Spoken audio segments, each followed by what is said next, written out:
ለ3 ዓመታት ጎዳና ላይ ወጥቶ ለመኖር ተገዷል። ዛሬ ለደረሰበት ትልቅ ስኬት ክብሩን ሁሉ ለእግዚአብሔር ይሰጣል። በሳምንት $50 እና ቀዝቃዛ ሳንድዊቾች እየተመገበ ለ3 ዓመታት በከፍተኛ ችግር ውስጥ የኖረው ስቲቭ ሃርቪ በርትቶ የመስራትን ውጤት በተግባር ያስመሰከረ ሲሉ ብዙዎች ያሞካሹታል። በዚህ አስቸጋሪ ወቅት ለፈጣሪው የገባው ቃል ነበር። አንድ ቀን ስኬታማ ሲሆን ከስኬቴ ጀርባ አንተ እንዳለህ ለዓለም ሁሉ እናገራለሁ የሚል ነበር።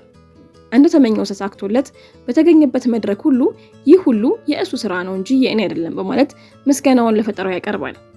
ስቲቭ ሃርቪ በዚያ ችግር ጊዜ ኑሮውን ይገፋ የነበረው ለቤት ኪራይ የሚከፍለው ብር ስለሌለው መኪና ውስጥ በመተኛት ነበር።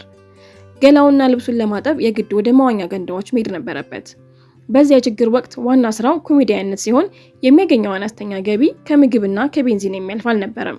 ተስፈኛው ስቲቭ ዛሬ ላይ ታዋቂ ቴሌቪዥን ፕሮግራም አቅራቢ፣ ደራሲና ባለሀብት ሲሆን ያለፈበት ፈተና በባህሪው ጠንካራ እንዲሆን በሃይማኖቱ እንዲጸና እንዳደረገው ደጋግሞ ይናገራል። ስቲቭ በኪነ ጥበብ ዓለም ውስጥ ያደረገው የሙያ አስተዋጽኦ ቀላል የሚባል አይደለም። ከብዙ ጣውረዶችና ከአመታት ትግል በኋላ በቁም ነገር የተሞላ የኮሜዲ ስራውን ገፍቶበት በታዋቂው ዘ ስቲቭ ሃርቪ ሾው የቴሌቪዥን ፕሮግራም ተወዳጅ አቅራቢ ለመሆን በቅቷል።